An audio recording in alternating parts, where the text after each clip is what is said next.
Tant que le nouveau maître de Conakry n'aura pas dévoilé ses intentions, que la composition du comité militaire qui l'entoure restera opaque et que le calendrier de la transition jusqu'au retour des civils au pouvoir ne sera pas établi, la période d'apnée politique que traverse la Guinée se prolongera, au risque de provoquer une asphyxie de la démocratie, dit François Soudan de Jeune Afrique. Ce que l'on sait de Mamadi Doumbouya, outre son physique avantageux de pilier de mêlée en bottle dress, propre à séduire les couturières du marché Madina, un atout esthétique sur lequel avant lui jouèrent d'autres militaires médiagéniques comme Thomas Sankara ou Jerry Rawlings, tient à la partie émergée d'un iceberg. Jusqu'à preuve du contraire, le colonel putschiste du 5 septembre 2021 apparaît comme un homme honnête et de bonne volonté, désireux de nettoyer les écuries de la République tout en préservant les libertés, ce qui ne gâche rien. Plutôt humble. Un patriote aussi que l'on dit habité par l'idée qu'il se fait de la Guinée, même s'il s'agit là d'une passion commune à tous les chefs d'État qui l'ont précédé, de Sékou Touré à Alpha Condé. Le problème est que ce que l'on croit connaître de lui s'arrête là et que la partie immergée de l'iceberg Doumbouya demeure un mystère inexploré 7 mois après sa prise de pouvoir. Tout comme est quasi lisible, pour l'instant, l'avenir politique de la Guinée. Le voyage en terra incognita commence par la biographie du personnage sur lequel on ne connaît en réalité que des bribes avant son irruption sur le devant de la scène. Très peu de choses ont filtré sur sa jeunesse, sur le légionnaire qu'il fut en Afghanistan ou en Centrafrique, sur ses stages de formation, ni même sur son rôle exact en tant que patron des forces spéciales dans la répression de la mutinerie de Kindia et des manifestations contre le 3e mandat d'Alpha Condé. Le putschiste du 5 septembre recèle toujours sa part d'inconnu. Combien de morts? On parle de 150. Où sont passés les sacs de devises?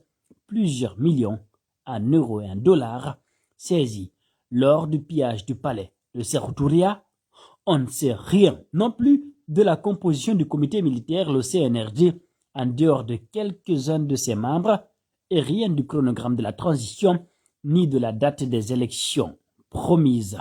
À Conakry, cette omerta donne la fâcheuse impression que les militaires cherchent à jouer les prolongations et à s'incruster au pouvoir. Soyons réalistes pourtant, nul tambour de guerre en résonne dans les faubourgs de la capitale pour exiger le retour des hommes en treillis dans leurs casernes.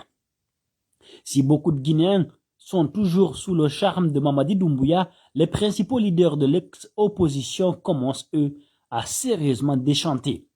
Applaudir comme ils l'ont fait à la chute d'Alpha Condé, en espérant que la junte ramasse pour eux les marrons du feu, c'était oublié un peu vite que le colonel et ses proches les englobaient dans leur profonde défiance à l'égard de la classe politique guinéenne dans son ensemble, au point de faire à Cellou Dalein Diallo et à Sidia Touré l'affront qu'Alpha Condé n'avait pas osé, les expulser de leur domicile considérés comme bien mal acquis et les sommer de rendre des comptes sur leur gestion passée. Pour eux, et en particulier pour Cellou Dalein Diallo, lequel, à l'instar de Martin Fayoulou, d'un Jean Ping, d'un Maurice Kamto ou d'un Agbeyome Kodjo, se considère comme le président élu depuis la présidentielle 2020, tout en estimant à juste titre avoir joué un rôle majeur dans la déstabilisation d'Alpha Condé. L'ultime outrage serait de se voir interdire de compétir à la prochaine course à la magistrature suprême pour cause de limité d'âge ou d'inéligibilité judiciaire. Nous n'en sommes certes pas encore là, mais de lignes de tension réapparaissent sur fond d'accusations réciproques de communautarisme entre une junte de l'opacité alimente les rumeurs de malincocentrisme et le principal parti de l'opposition essentiellement implanté au sein de la communauté Peul. À cela s'ajoutent les doutes sur une possible instrumentalisation de la Cour de répression des infractions économiques et financières, dont l'objectif pourrait être de débarrasser le nouveau régime de tout concurrent potentiel, voire de juger Alpha Condé dans un procès catharsis, mais à double tranchant, susceptible d'offrir aux militaires un surcroît éphémère de popularité. Tant que les intentions de Mamadi Doumbouya quant à son propre avenir n'auront pas été dévoilées, la période d'apnée politique que traverse la Guinée se prolongera, au risque de provoquer une asphyxie de la démocratie.